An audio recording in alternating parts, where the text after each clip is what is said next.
And his opponent. In the bottom left-hand side in the blue, representing Storm Gaming, it's our Zerg player. His name is JonSnow. You know, guys, I've been casting North America with Steadfast for the last 2 days, and we've had a couple JonSnow days in a row. We've got a couple of his series, and Steadfast does one of the best JonSnow from Game of Thrones impressions ever. Every time you introduce JonSnow, Steadfast was always very quick to hop on and say, "I don't want it." Except he does it much better than I do, and it always tickled me so much. So you're gonna have to go somewhere else for your JonSnow impressions. Sadly, that's not a caster skill I have. The good news is I've got all the other caster skills. I've got the game knowledge, I have got the commentary, I've got the jokes, I've got the banter, and I've got these games that I'm so excited to bring to you guys. It's gonna be a hatch gas pool out from JonSnow. Unsurprising here. JonSnow is gonna be it's a very difficult series. DisK is one of those underrated players in the North American region, but JonSnow doesn't think he's underrated. Obviously, these guys bump up against each other on the ladder all the time. So JonSnow knows just how scary DisK is as an opponent. Likewise, DisK knows that JonSnow is not a pushover. It's not a guaranteed win. It's nothing easy at all. So both these players going for very conservative openers here. With DisK, with the Cybercore into Nexus, and JonSnow with the hatch gas pool. As that natural finishes up, the pool will finish up at about the same time.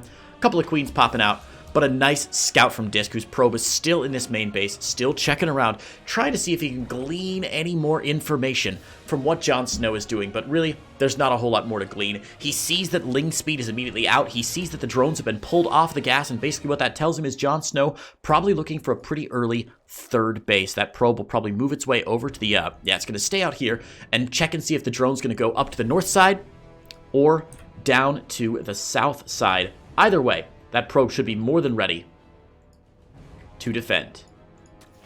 And there it is. The probe is going to get hit with those lings, but will pop down south. Going to try and catch this drone. There's not quite enough minerals in the bank for JonSnow, and that probe is going to pylon block that third location for JonSnow. Nice little pylon block from DisK, but very quickly responded to by JonSnow, whose lings are in position, able to drive that pylon down, and he will start that third base just before the Glaive to Depth shows up. So really crisp timings there from JonSnow. Behind this, DisK has opened up with the Twilight Council into Robo. Now, the Robo being so early usually tells me that it's likely going to be a Glaive to Depth build from DisK. He does just have the 2 gases taken, not the 3rd and 4th gas taken yet, and the Adept already getting a little bit of damage there at the natural. 2 drones going down, but it looks like the Adept has gotten taken down. That Queen getting a beautiful clip there.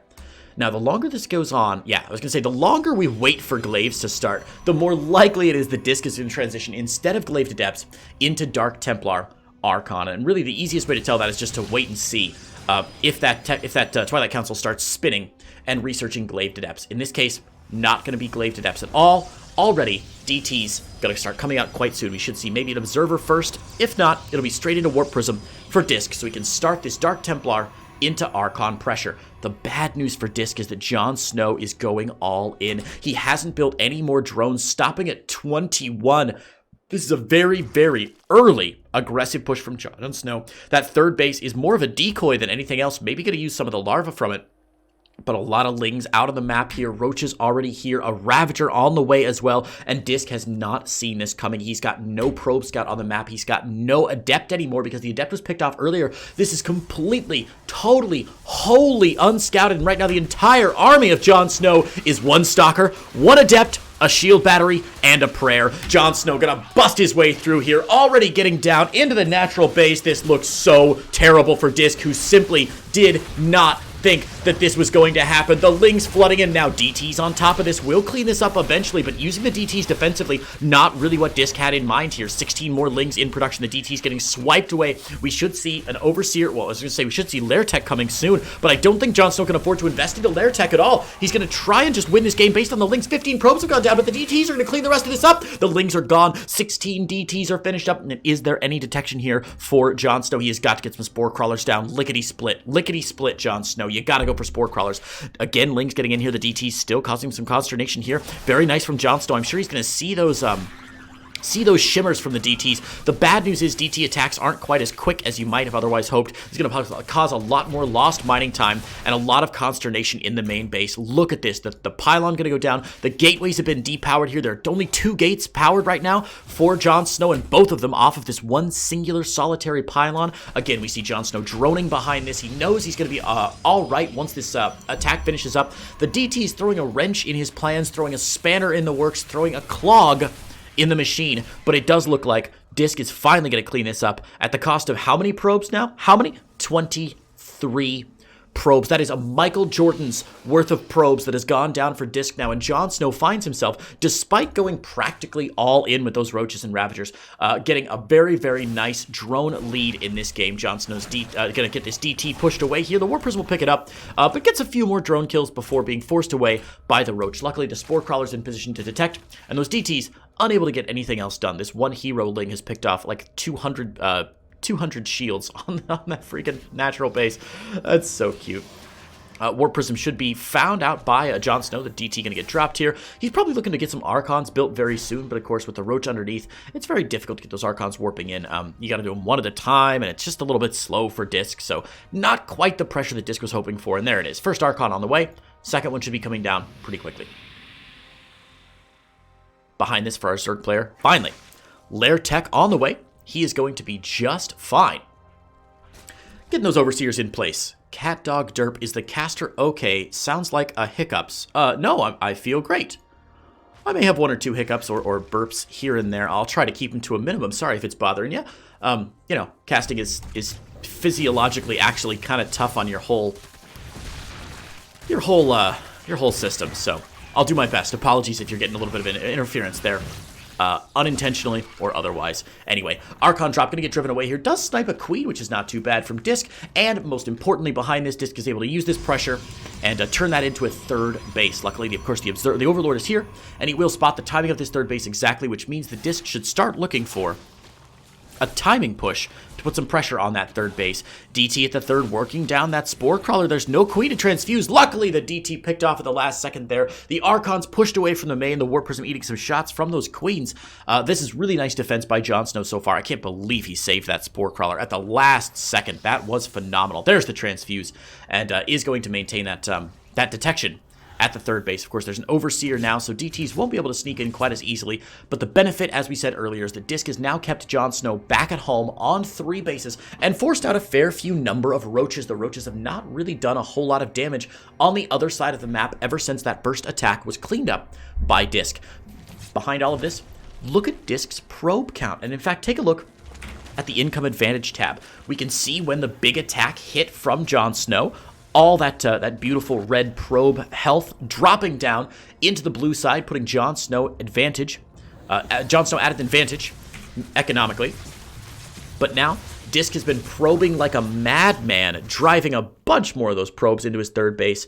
And now that their 3rd base is finished, he'll saturate it right up and be in a good spot economically. This is a good recovery from DisK, and he's played this mid-game out perfectly. This is exactly what you want to do against a mass Roach all-in from your opponent. What you want to do is keep him back at home, prevent him from expanding, get your 3rd base up, and continue your tech. We see the Robo Bay finishing up. 2 Robos on the way now, and I imagine we're going to see it's either going to be Colossus or Disruptor, and it's really up to DisK at this point which one he wants to go for. It's a little late to go for Colossus, but I would not be complaining if that's what he went for. As it is, yeah, it's a little late for Colossus. He's going to go for Disruptors, which I think are a much healthier option long-term for this game. Of course, Spire on the way from JonSnow, but already Stalkers are out. Blink is almost finished up, and if you go Mutalisks here, Stalkers might have a good time with that. Of course, if you thought it might be...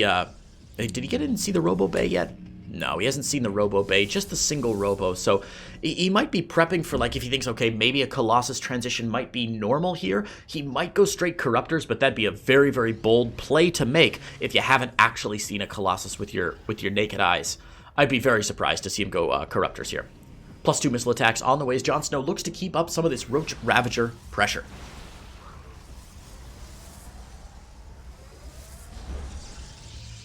Stalker count getting very high. Blink finishing up for DisK, of course, which means the Mutalisks are not going to be as effective as JonSnow would hope. He's got 9 on the map, but he's going to have to be very, very sneaky with these Mutalisks.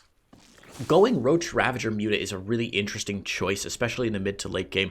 Lingbane Muta slightly more common, but look how heavily JonSnow is investing in these Mutalisks. Not just 10, but 14, 16 Mutalisks going down at the beginning of the game here. That is a metric crap ton of Mutalisks. Now, 16 Mutalisks against the number of Stalkers in the field right now, which is 19. The Stalkers are still going to win that, I mean, depending on the engagement, but Disruptors are going to be the real problem, actually. It seems weird to say that Disruptors are going to be the problem against Mutalisks, but obviously the ground army from DisK is pretty robust right now, and he's going to be able to get a lot of damage done if he can, in fact, get some damage done on the other side. If he can get across the map and cause some consternation. Mutalisks in the main base, though, and DisK is wasting a lot of APM trying to focus fire down these Mutas. He doesn't have quite enough gateways to warp and enough Stalkers to face them. So these Mutas are actually going to win this war, but DisK already getting a kill on that 4th base here. Disruptors need to get some big shots onto the Roaches and Ravagers. They're going to get a few there. Not quite enough, though. DisK going Disruptors here in game number 1, but the Mutalisks ravaging that main mineral line, that natural mineral line, forcing a recall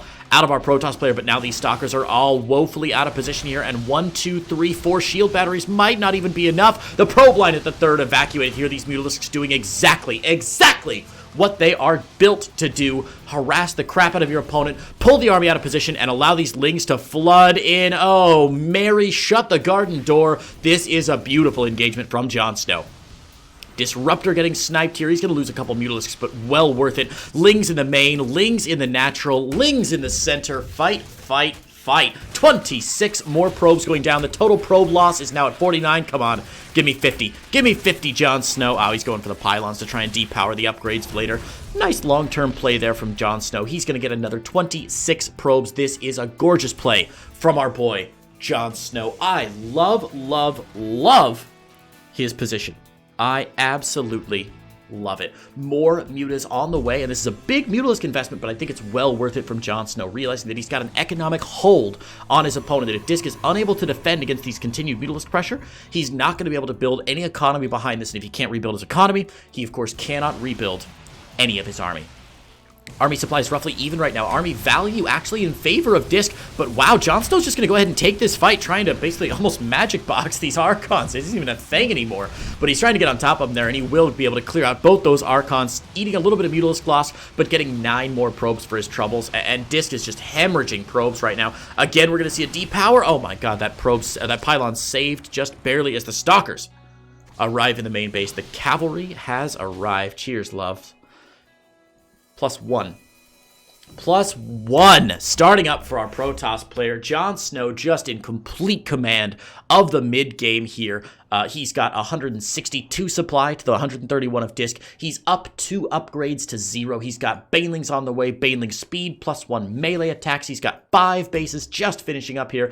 The DT is going to be a little sneaky here at the 4th base, but with an Overseer hopefully in place soon, he should be able to grab on top of that. There it is. Overseer pops into place. He'll be just fine. Wait, Spore Crawler? Spore Crawler pops into place. The DT blunders into Spore Crawler range. And these drones should get back to work very soon. Drones, back to work. There you go, boys. There you go. God, the Mutalisk fraud from JonSnow just continues to grow and grow and grow and grow. 22 Mutalisks out now for JonSnow. He's going to get wind of this Warp Prism. Oh, dear, sweet Mary Mother of God. That poor Warp Prism didn't stand a snowball's chance in Heckfire. It got cleared out right away. Double Disruptor production still going well for DisK, but the real problem for DisK right now is not the ground army of JonSnow. I don't know why he's investing so much in these Disruptors. A couple more Archons would not go amiss. The Mutalisk flock almost outnumbers his Stalker count, and his Stalkers aren't all in the same place. JonSnow setting up for a big fight. Grabs 1 Baneling there, but that is not enough. A couple Lings going down, but this just clears the path for the Mutas to draw the Stalkers out of position. Banelings actually are going to get cleared up here. Very nicely engaged here by DisK, who's actually holding very well on his own. I'm a little surprised to see him push that away. JonSnow just posturing, actually, and not actually getting a full attack. Not getting a full attack there at the 3rd base.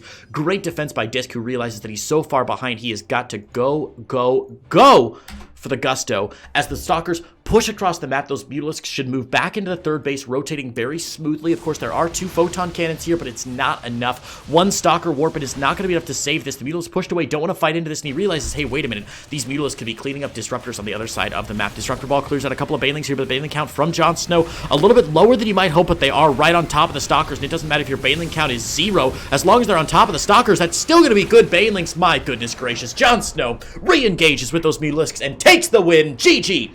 JonSnow grabs game number 1 in this best of 3 series against DisK. Again, if you're just joining us here, guys, it's so essential for both of these players to win this game. Their current match scores both sit at 1 win, 2 losses. If you lose this series and your record drops to 1 and 3, it is slightly less likely that you're going to be able to move on into the next stage of the tournament, which is the bracket stage. If you're unfamiliar with how the stages work here, right now we're in the group stage of North America. That'll be finishing up at the end of this week.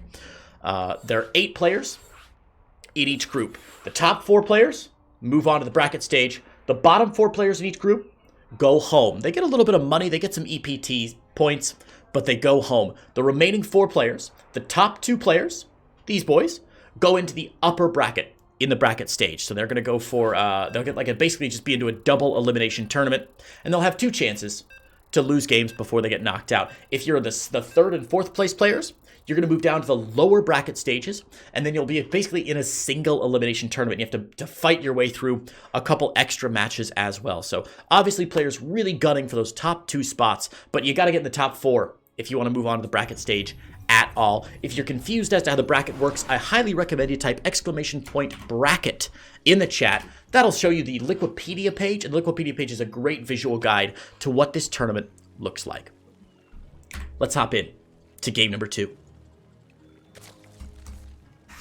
The Legend of the Night 13 says hello. Hello. Hello and welcome everyone to DreamHack North America. We've got 4 series to cast today, and they are going to be great series, so please stick around all day. We are squatted up with the ESL A stream, so you are more than welcome to put me on your main monitor and that A stream on the side monitor so you can catch all of the StarCraft action here at DreamHack Winter 2020. Let's hop straight in to Jagannatha, which is map number 2. Spawning in the top right-hand side in the blue, representing Storm Gaming, and the Zerg, it is JonSnow. And his opponent in the bottom left-hand side in the red, from Root for Root Gaming, it is DisK. DisK, what a bro. DisK versus JonSnow. Again, DisK, we've been saying it all week, guys. One of those severely underrated players in the North American region. DisK is so good at what he does, but a little understated. I do feel bad for Protoss players in North America. There are so many incredibly talented A-tier Protoss players in North America. It can be so hard to make a name for yourself when you're talking about players like Nina, like M. Canning, like Estrella, all of those top-tier players, Protoss players in North America that just make everything so difficult to shine. So DisK is doing a really nice job keeping his reputation up, and hopefully he can pull out a couple more wins here. I'd hate to see him go with like a 1-6 record. I don't think that would be very representative of how talented our Protoss player here truly is. Again, we see a lot of respect on both sides from both of these players. You know, the North America region is known for being a bit of a cheesy region, right? A bit of a cheeky region, a lot of cannon rushing, some 12 pools. If you play on the North American ladder, you know better than anybody else that North American players are really not afraid to go for those strong timings, to go for those cheeses. And of course, if you play on the ladder, you see those every single day. The North American pros are no exception. They're formed by the ladder. They're born into it. They're shaped by the ladder, and they know just how strong those timing pressures can be. So it really speaks a lot to the respect that we see from these players, where they're going for very normal mid to late game strategies, just trying to get as much as they can. Out on the field for a mid-game push, a late-game push, and I really like to see that. A lot of respect here from both JonSnow and DisK. JonSnow is getting the Ling speed upgrade. I believe he's pulled his drones off of gas. Yeah, just one drone remaining on gas. They're indicating he's, again, not going to go for an early Roach Warren, not looking to tech up to lair, do something sneaky, just getting his third base down at a very reasonable time in the 2-minute 35 mark or so. And that's going to be a decent response here. He's going to want that third base down. He's going to want the creep spread at the third base down because he's going to want a Spore Crawler at that third sooner rather than later. Stargate opener from our Protoss player DisK. Of course, if you see 2 Adepts coming out first, that usually indicates you're not going to go for... But if you see 2 Adepts out, it means you've got plenty of gas saved up. Stargate, the most gas-intensive opener for Protoss players. The Oracle, of course, queued straight across the map, so DisK is not going to wait to get a friend for this Oracle. He's just going to send the Oracle over one by one, and in fact, not even making a second Oracle. He is going to go for a Phoenix behind this. So very conservative opener for DisK. I love that. You know, Protoss players just have so many great options when they go for a Stargate opener, especially against Zerg. You want to open Oracle first? Great. You want to open Phoenix first? Wonderful. You want to open Void Ray first? Love it. There's so much you can do. Look at these saves, by the way. Ha ha!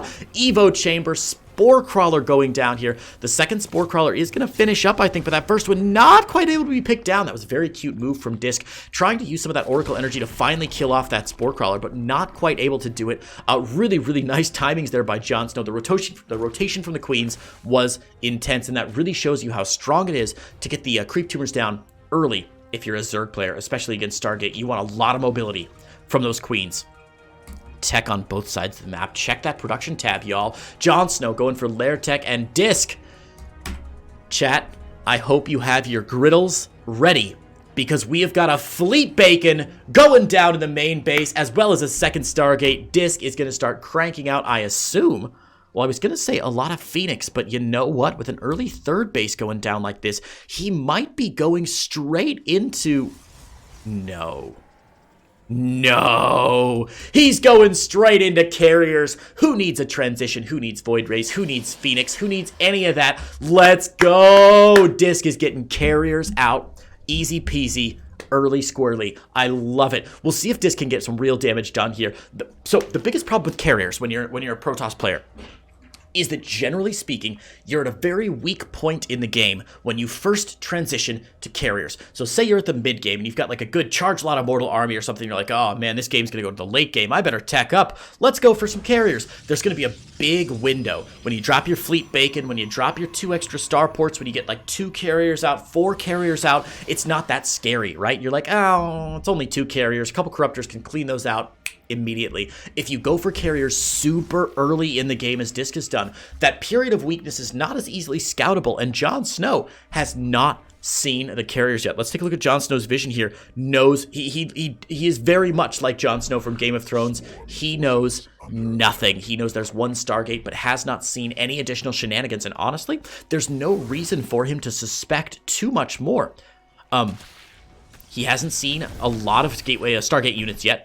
He hasn't seen these carriers yet. They've been sneaking around the outside, around the outside, and he's not going to know they're there. The Overseer will finally spot one of them, and that should ring the alarm bells. JonSnow's going to be very happy that he's already got that Spire down just in case of emergency, so he will be getting some Corruptors onto the field right away. This is going to be very, very difficult.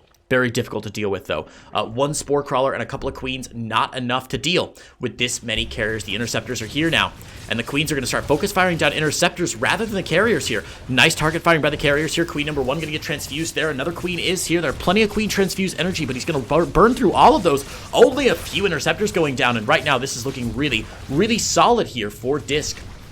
JonSnow loses 3 drones, doesn't lose any Queens though. Good defense so far. Wait, loses 1 Queen? Yeah, lost 1 Queen, sorry. But a good defense, honestly, so far. I thought that was going to go much better for DisK than it did. The good news though, DisK has 2 more carriers on the way. They've just cleaned up 1 more Overlord, and they are going to move across the map, baby dolls. Meanwhile, Roach push at the third base. JonSnow realizing, hey, if you've got carriers, that means you don't have a lot on the field. There's got to be something I can do. His Roach is not going to get that much done, though. They're gonna pansy out. They're going to quit the attack before I think advisable, really. He's going to try and reset those up for maybe another push, but I'm just not sure it's going to be worth it. Carrier production, by the way, has stopped from DisK. He's at 4 carriers, and he's happy there. He's like, you know what? These carriers are going to be for harassment. I can recall them if need be, but meanwhile, they're just going to get around the map and try and bust up JonSnow's Schiffer Robe a little bit more. Corruptors are here. tons of Corruptors are here. The Corruptor count all the way at 10, and that will force an immediate recall here. The Carrier, oh, all 4 Carriers getting out of there. That Carrier, 10 health. Are you kidding me? What? What? Oh, dang. The Carriers do make it out alive. That was such a close call. Goodness gracious. Great response by JonSnow. 12 Corruptors is just about the right amount, and this Overseer is going to get a complete and total full scout of the main base. Sees the extra gateways coming down, and now these Corruptors are hungry for blood. Carrier 1 goes down. Carrier 2 going to get picked off as well. Shield Battery Overcharge going to try and buy a little bit of time, but these Corruptors have so much DPS, they're going to be forced away. He's going to wait for that Shield Battery Overcharge to end, and then probably dive way back deep onto these Carriers.